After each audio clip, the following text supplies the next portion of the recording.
everyone, this is Queen Corazon, and today I'm here at the David Tupaz American Couture showroom. And I would like to introduce to you well-known fashion designer, haute couture designer, David Tupaz. Well, thank you for having me, Queen Corazon. Thank you, and it's an honor to have you in the studio. Oh, and it's an honor to be here. And also, I would like to say thank you for endorsing my book, Total Beauty and Life, A Beauty Queen's Perspective. Yes. And I would like to give you a copy. Oh, definitely. So thank you for the endorsement. This is honored because nobody has really done this. Yeah. You're the first who ever done this. Yeah. And this is a good guidebook to a lot of beauty queens in the future and Yes. those who are in the pageant world. I think you did a good job on this. Thank you for giving me this. Thank you, and my pleasure. Okay. So, David, tell us about your background, and your family in the Philippines. Well, born and raised in the Philippines, I come from a very big family, and my father's side, there are 10 brothers and sisters. Right. We're Catholic. Right, exactly. And so, my father was the first of all the children that got married, so I became the eldest grandchild in the family. Wonderful. Yeah, but then, I have about 60 other cousins. Right. Because each and every uncle and aunt has a minimum of 5 or 6 kids. So, but anyway, it was quite difficult because during those years, ever since I was a little boy, I felt I was different. You know what I'm saying? Yes, yes. And I remember one day my uncles and my aunts would talk to my mom and dad, and they would always say, "Oh, look at David, look at the way he acts. He's just this little, and what's gonna happen to him when he grows up." So I felt that I was an issue when I was a little boy, because I was different. Right. And so I promised myself one day I'm going to be so famous, you're going to kiss the floor I walk on. And I didn't want to be an embarrassment to my family. It's Right. not. So I made sure that I gave honor and respect to our name. Yeah. And that's what I'm doing here in the United States, because I never really thought that I would make it here in America, because just like everybody else, I'm a total immigrant story. Yes, My yes. mother is American citizen, but when my father and my mother divorced and I was in high school, my mother already moved back to Hawaii, and so that's and all of us got petitioned and all Right. of that. We just can't leave because I was in school, and all that. So it was a struggle with regards to family because, growing up, I was in Catholic school. I was in La Salle all the time. It was a private school, so they teach you about mothers and fathers, but they never teach you about fathers and others. Yes, that's important. So I didn't understand that my father had 2 other families. Okay. Besides us, I didn't understand that, Right. and so it was a difficult struggle. But then again, as you're growing up, as you mature in life, you realize that these things happen, and this is what you have to do, and this is how you have to see things. You have to keep an open mind. But otherwise, it was my creativity that actually helped me go through all of that. Right. Through all the heartaches, the disappointments, and all that. It was being creative, and that's the thing that really saved me.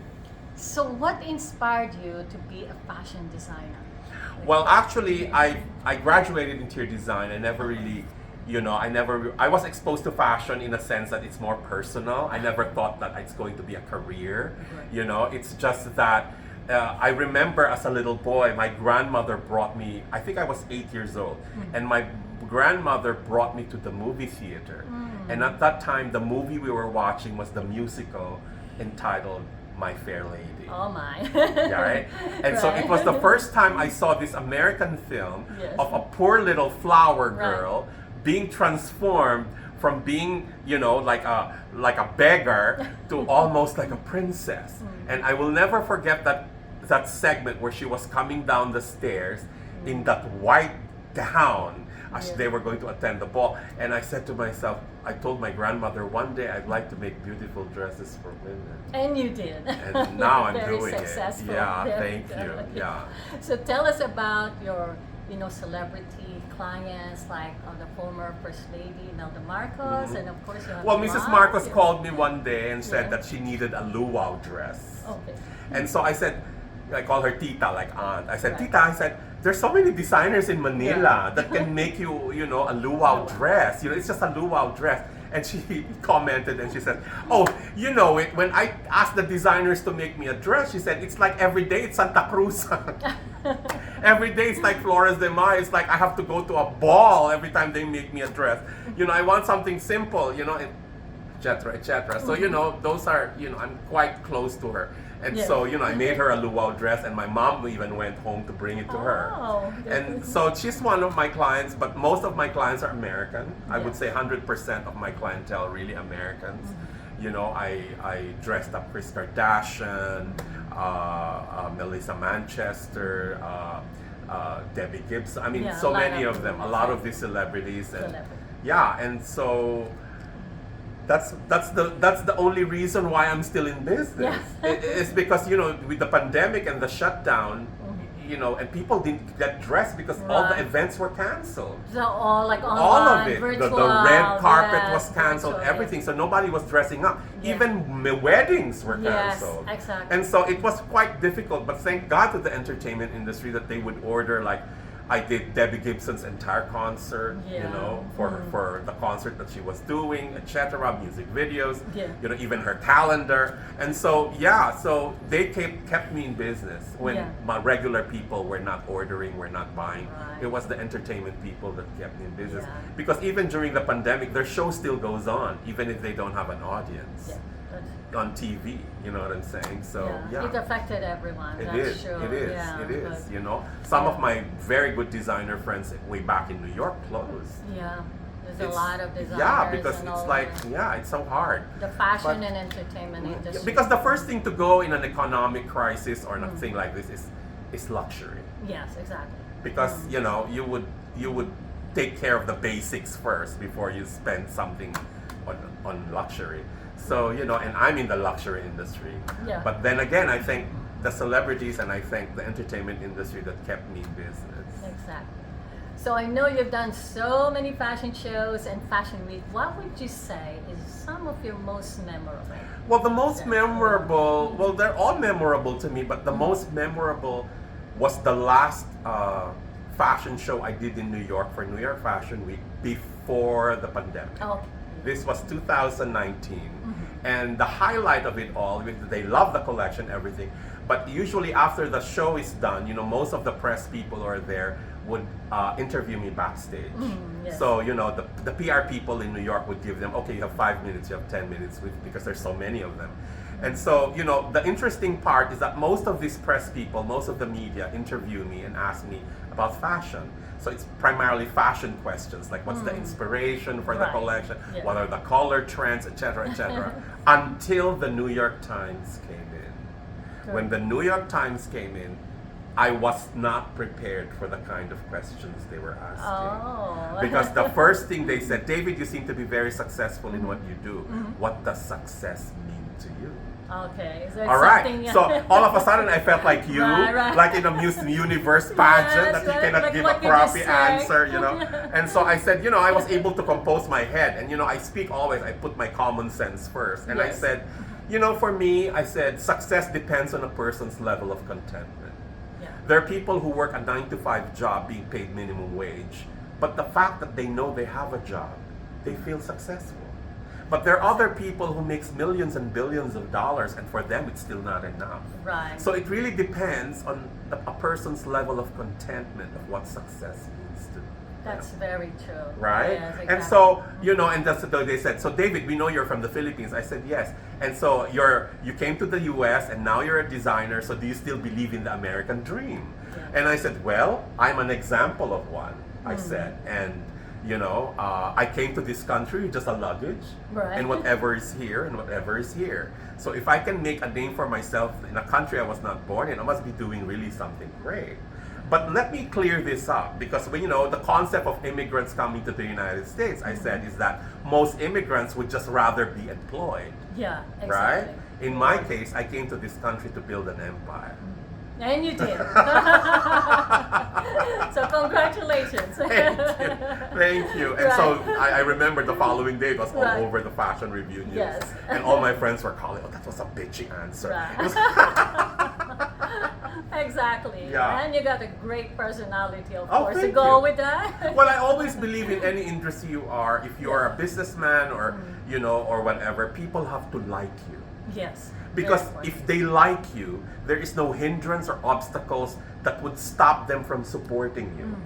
You know? Exactly. You know, if they like you, so you have to be liked, whether you're a designer, a beauty queen, Right. a president, you know, people have to like you. Yes. Because that is your guarantee that you're going to get ahead. Exactly. Because you'll have all these supporters. Yeah. Exactly. So tell me, I know when you were just first starting, you were Filipino, Asian American. What are some of the struggles, you know, and challenges? And It was a struggle in the sense that, of course, you know, especially in New York, you know, the big fashion designers are all Jewish. you're right. You know, Calvin Klein, Donna Karan, Ralph Lauren. Not that I have anything against it, I have a lot of Jewish friends, but I'm saying in order for these big people to support you, they'll support their people first. Yes. Right? Exactly. You know what I'm saying? And so it was a struggle in the sense that it was quite difficult for me to start my own in New York City. That's the reason why I moved to California Oh, from okay. New York. Because, you know, I mean, in New York, the fabric people, the manufacturers, the button people, they're all Jewish. So Yeah. it's a very clannish kind of, you know, existence. And so it's very difficult to infiltrate that, not unless you have like billions of dollars to support your business, you know what I'm Yes. saying? Yeah, but if you're just starting from scratch, from nothing, it was kind of intimidating because in New York there's a certain standard. You have to know the right people, you have to be in the right circle. You know, there's a standard. Yes. So that's the reason I moved to California, because in California the fashion industry is diverse.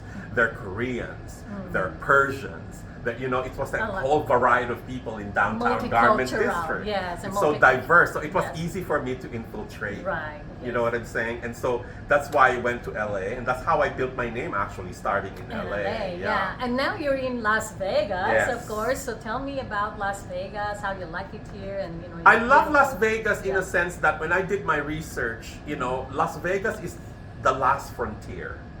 It is the last glamorous city in America that hasn't been tapped yet. True. You know, whereas if you go back to New York or you stay in LA, there's that competition that you feel all the time because most of the creative people, the designers, the actors, they're all there. Yes. You know, so you have to follow the rules, you have to follow the protocols, but in Vegas there are no rules. Yeah. You create your own rules. And the thing is, I'm the only one. I'm the only established designer. Fashion Week, LA Fashion. There's no other Vegas designers doing that. Exactly. That's fantastic. Yeah. As you said, you know, you're the only one here. And I want to develop more because it's sad to be alone up there. Right. You know what I'm saying? So I have a nonprofit that I established in 2011, which is called the Las Vegas Fashion Design Council, which actually helps a lot of, because there's so many young people who are creative, but they don't come from money. Oh, yes. And in order for you to go to fashion school like FIT in New York or FIDM in LA, it's about $100,000. That's true. And so it is very difficult for all these creative people to express their education, because how will they get their creative growth if they cannot afford to go to school? So I established a nonprofit organization to assist all this young generation of creative people who are naturally creative, and we give them training programs, workshops, you know, for free. So that if they decide that this is the career that they want to go and express and do for their lives, they already have a background, they already know how it's done, you know, they understand design, they understand the commerciality of design, and it's not just design, but how to sell, how to make a business Business-wise, out of yes, it. the Yeah. business So side, right. yeah, so that's what I'm doing at the same time. We all usually busy during the summer months when, you know, the kids are out of school, they're on vacation, because I always tell them school is still important. Yes. You still have to go to school. I always tell them that. You know, even if you know you can build a career out of fashion, you still need a diploma. I tell It's them. very important. Very education. important. So, Education you know, is important. Right. Yeah. So now that I understand you're also a successful interior designer. So tell me some of your, you know. Well, I design. did design, and I most of my clients, when they come to my house, they ask me, David, can you do my you know, I don't do it professionally, Right. but you know, but my clients would ask me to decorate their homes and stuff like that. So Yeah. it becomes some sort of like a side business for me at the same time. And because there are certain seasons that fashion is low, business-wise, right. and then I go to interior. So it's like a bouncing. Kind of both, Yeah. yes, so, right. so because when interiors is slow, then I go back to fashion. So I have two sources of income. Because you're very creative. You got the fashion and you got the interior. Well, I think if you're a designer, in with regards to design, if you consider yourself a designer, you can design anything. True. I can design a car, I can design a plane, I can design a house, I can design clothes, I can design a table. I think it goes both ways. That's your special yeah. talent. When you're a designer, you're Yeah. a designer. Right. Period. Yeah. So what are your goals, for the future? What are you doing? Well, one of the things is that, a lot of people are asking me, my classmates, because I'm in my 60s, I turned 61 last May. Well, you look good. Oh, well, thank you. Well, I might, but I don't feel it. It comes to a point that you may look good, but you don't feel Right. it. And so one of the things that I wanted to do was to open a fashion school back home. Oh, in the Philippines. In the Philippines, with an affiliation with an American institution like the Fashion Institute of Technology or Parsons or the Fashion or FIDM in LA, so that we could open scholarships so the good students can go to New York and pursue their studies. So I've already made that arrangement prior to the pandemic. And then the ultimate goal is really to open the first fashion museum in the Philippines.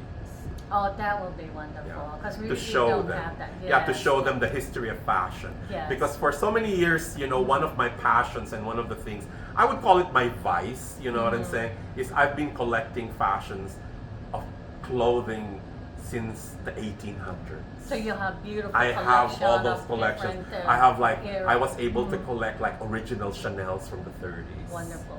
Yeah. You don't see them anymore. Right, You know what I'm saying? yes. So I was able to collect them. I have about 300 pieces in my archive from the 1800s to the present. Wow. Well, I So, look forward to that. Yeah, I'll be in and the so I museum. want to create that in Yeah. the Philippines Right. because, ever since the Metropolitan Museum of Art in New York and the Victoria and Albert Museum in London started exhibiting fashion, because then fashion was not considered art.